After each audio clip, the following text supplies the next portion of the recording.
Oke, sebelumnya perkenalkan aku Inadiana Turnip dengan NIM 182221021.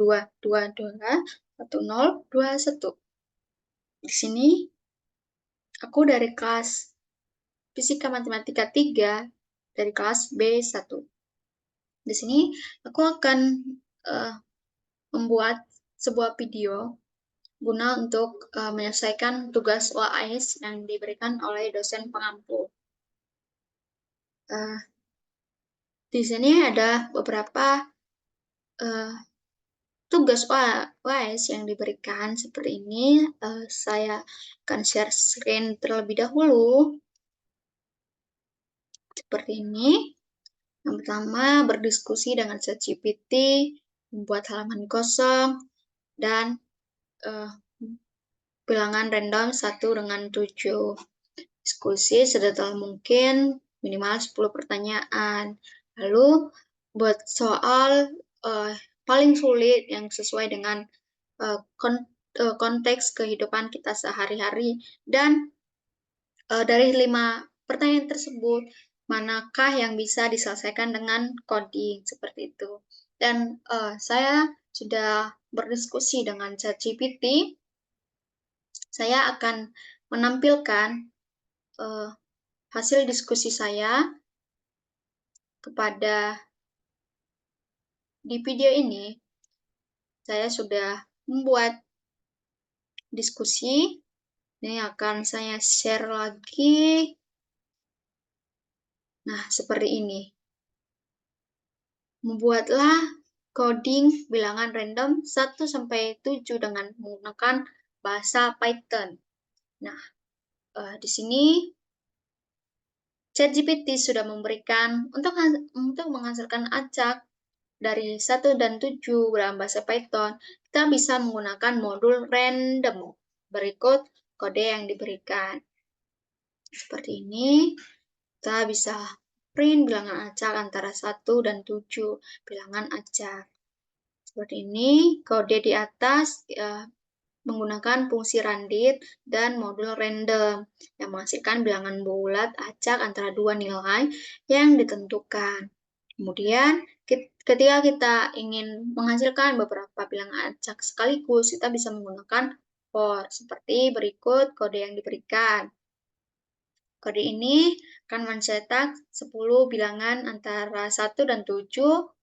Kita bisa menggunakan angka 10 di range 10 menjadi jumlah bilangan yang acak yang kita inginkan. Nah, untuk pertanyaan kedua, adalah diskusi sedetail mungkin minimal 10 pertanyaan. Dan saya sudah memberikan pertanyaan kepada ChatGPT seperti ini. Seperti ini. Ini 10 pertanyaan yang saya berikan. Yang pertama, jelaskan prinsip dasar transformasi Fourier dan bagaimana transformasi ini digunakan untuk menganalisis fungsi dalam domain frekuensi. Dan berikut juga pertanyaan kedua, ketiga, hingga pada pertanyaan ke-10 bisa dilihat pertanyaan ke-10, bagaimana metode Fourier Bessel digunakan untuk menyelesaikan masalah simetri silindris. Nah, setelah saya berdiskusi, lalu ChatGPT pun memberikan jawaban seperti ini. Dan dijelaskan juga prinsip dasarnya bagaimana, rumus transformasinya bagaimana, penggunaan juga diberikan seperti ini. Hingga pertanyaan ketiga, transformasi Laplace untuk menyelesaikan persamaan diferensial. Transformasi Laplace mengubah persamaan diferensial dalam domain waktu menjadi persamaan aljabar dalam domain kompleks. Diberikan rumus transformasi Laplace seperti ini, dan diberikan juga contoh. Hingga pertanyaan keempat seperti ini juga, metode Runge, Kutang, menyelesaikan persamaan diferensial, diberikan contohnya juga. Pertanyaan kelima, konsep medan saklar dan medan vektor dalam fisika.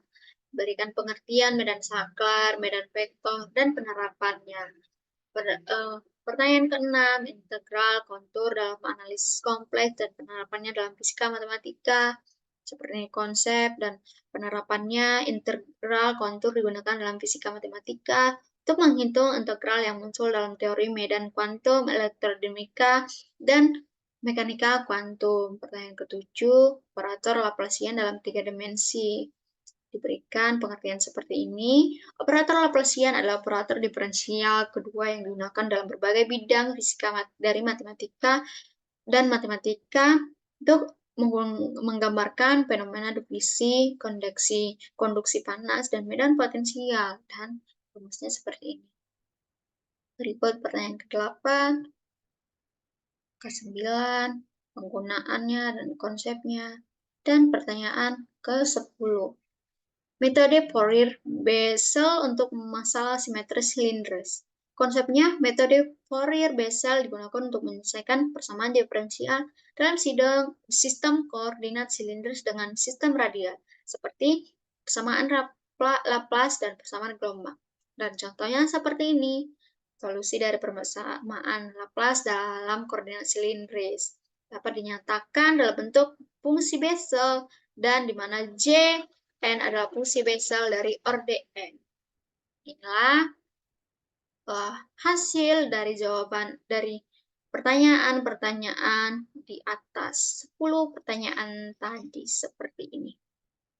Lalu selanjutnya soal yang ketiga adalah membuat 5 pertanyaan sulit yang sesuai dengan konteks kehidupan kita sehari-hari. Dan dari 5 pertanyaan tersebut, mana yang bisa diselesaikan dengan pengkodingan.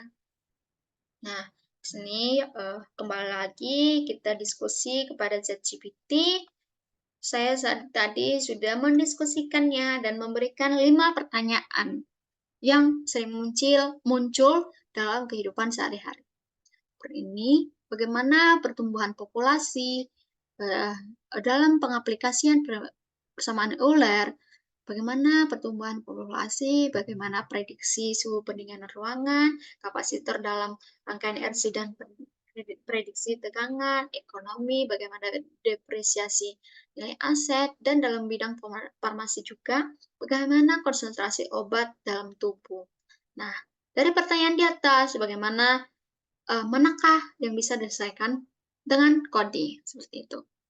Dan kita diskusi inilah jawaban yang diberikan oleh ChatGPT. Dari pertanyaan di atas, semua masalah tersebut bisa diatasi dengan pemodelan matematis yang melibatkan persamaan diferensial, dan banyak dari masalah tersebut dapat diselesaikan dengan menggunakan coding.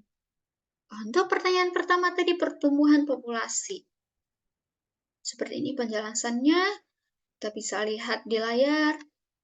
Dan untuk prediksi suhu pendinginan ruangan, seperti ini juga sungguh cukup jelas juga diberikan dan cukup simpel. Dan kapasitor dalam rangkaian RC, prediksi tegangan, ekonomi dalam depresiasi nilai aset, diberikan seperti ini modelnya, DP per DT sama dengan min KV, di mana P adalah nilai aset dan K adalah laju depresiasi. Dan pertanyaan terakhir, kelima adalah, dalam bidang farmasi, bagaimana konsentrasi obat dalam tubuh? Nah, model farmakokinetika dan konsentrasi obat dalam tubuh bisa menggunakan persamaan diferensial, seperti model kompartemen 1, seperti ini, DC per DT sama dengan min KC, di mana C adalah konsentrasi obat dan K adalah konstanta eliminasi.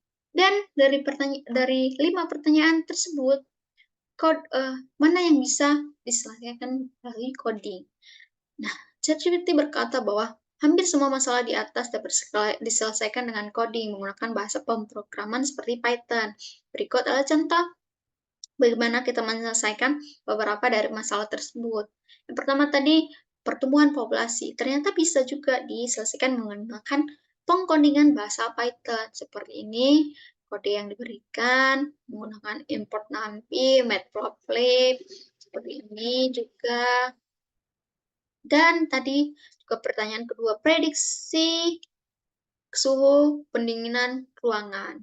Seperti ini kode yang diberikan. Juga lalu kapasitor dalam rangkaian RC. Seperti ini kode-kode yang diberikan juga seperti ini.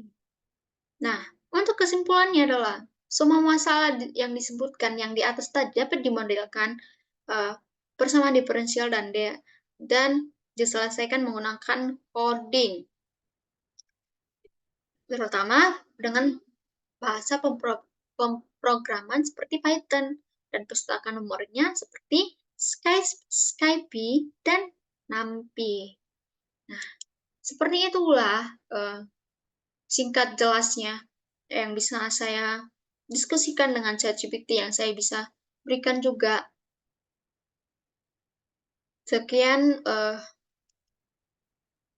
diskusi dari yang bisa saya tampilkan, yang bisa saya diskusikan juga dengan ChatGPT. Semoga juga bisa bermanfaat dan bisa kita terapkan. Sekianlah yang bisa saya berikan, saya jelaskan di dalam video ini. Sekian dan terima kasih.